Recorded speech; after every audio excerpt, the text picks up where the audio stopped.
Hey everyone, it's Ken from French Quarter Comics. I usually don't do much in the way of video content. I've been kind of resistant to that, but I've been prompted today for reasons that will be apparent in a minute to make a little video and explain something that's happened because I think the community should know about it. First, I've had two customer service issues in the past week with two different shops, and the way that they were handled was so drastically different.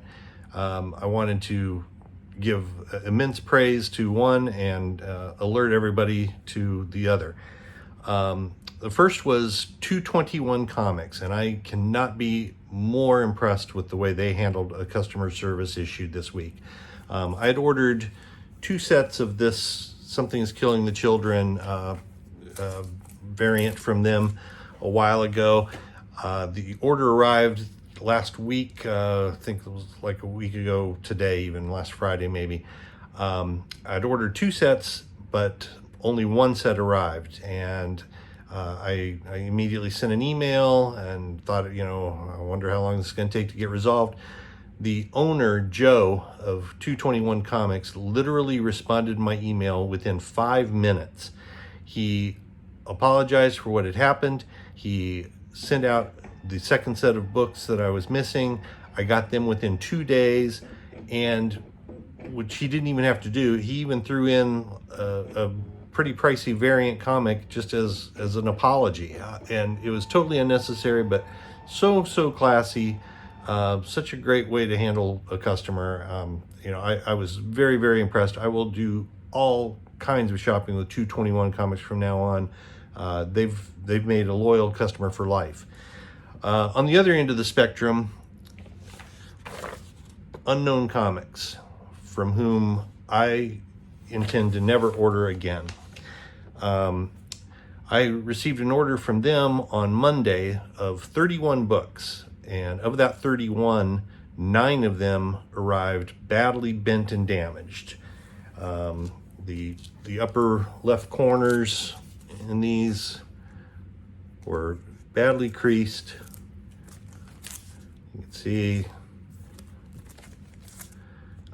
just a little bit of travel damage you can understand from time to time, but these books were much more heavily damaged to the point that they were just unacceptable. Now the rest of the order, some of them also had the same kind of corner damage. Some of those books, the damage was a little more minor. It's still noticeable, but I could tolerate a little bit of damage. But these 9 books I felt were just unacceptable. They're not the way that you would keep them in a collection. They're certainly not the way I would sell to anybody online. The problem was in the packing of these. There was no sturdy cardboard around them. It was wrapped in a Mylar U.S. Postal Service bag with crappy tape. They use crappy tape all the time, by the way. The Scotch tape that they bind their books with and tape them to boards with is every week. It's maddening because as you're trying to peel off this tape to get to your books, it shreds. It just comes off in pieces. They use it even on their top loaders. So I've been cursing them every week silently in my head, but never complained until this issue.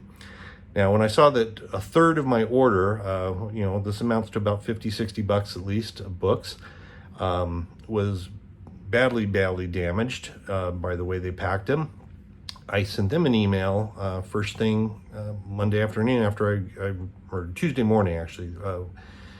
So 4 days later, they finally responded. I get an email today, 30 minutes before they're closing for Friday for the week, their customer service line, not apologizing, not explaining in any way how they're going to make this right, not treating you as a valued customer at all. Instead, they demanded, and my email, by the way, back up, my email did include 4 photographs where I spread out the corners of some of these books and took 4 different pictures showing a series of the books and the damage that occurred to them. So they had pictures. Anyway, this email today comes, again, no apology, no explanation of how we're going to take care of you. it was an email demanding 24 more pictures. They wanted pictures of all four corners of the shipping box. They wanted pictures of the shipping label. They wanted pictures, get this, of each book inside its bag and then outside the bag. So for 9 books, that's 18 pictures right there that they needed to see. Then a picture of the shipping list. Everything that they already have access to. They already had pictures sent. They already know my order number because it was in my email. They would see the shipping list, but fine. I've still got the shipping list. I've still got the books. What I don't have anymore is the outside box, the USPS box that they sent it in, because again, this arrived Monday afternoon. I've already opened the box, saw the damaged books. I've had 2 different trash pickups here in New Orleans, Tuesday and Friday, and that box has already been thrown out of my house. I don't have it anymore. And because of that, they're using that as a loophole to basically just tell me to go F myself. I called the customer service line after I got this email just now, spoke to Sarah in customer service for about 10 minutes, getting more and more infuriated as the call went on. I was very polite, explained to her everything, explained, how the books arrived, explained, what the email I just received said. And then as we got into it, explained that I no longer have the outside shipping box because this was days ago. You took 4 days to respond to my email. I didn't know I needed to keep this box that time. And she says, well, it's known in the terms and conditions of any online purchase with us. Well, that's news to me, and it certainly isn't the way to handle a customer, I don't think. Again, this seemed like the polar opposite of the great customer service I got from 221 Comics when I had an issue.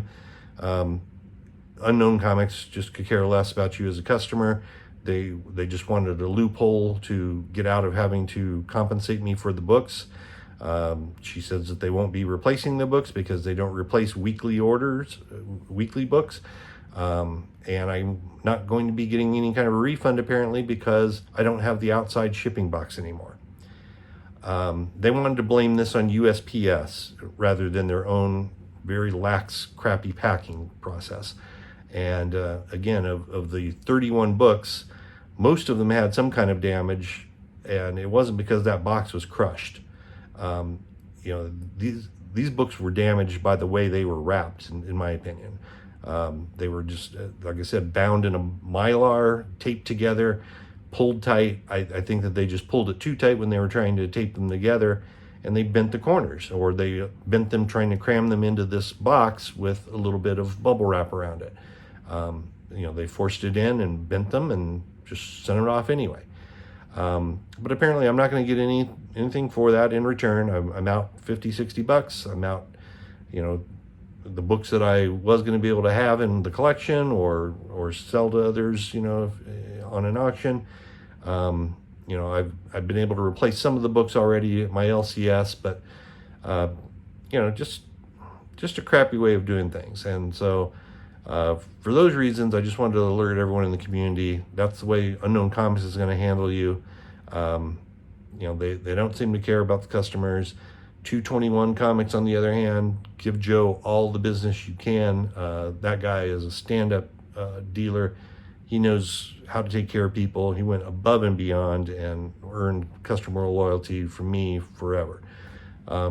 So that's all I had to say. I wanted to get that off my chest. Unknown Comics, I don't know what I'm going to do. I guess I'm just going to throw these books back in a box and send them back to them. I won't get credit for that. I won't get credit for even the extra shipping. But, at least if I send them to them, they can take them in and out of the bags and take their 18 pictures of each one all they want. Because they sent me damaged books. They don't care. They aren't going to do anything about it. And I don't plan to shop with them ever again. That's it from New Orleans for now. An angry French Quarter Comics at your service. But I just wanted to let everyone know that, if you order from that company, this is the kind of stuff that you might be subjected to if they decide that they aren't going to take care of you. All right, everyone take care. I'll see you down the road.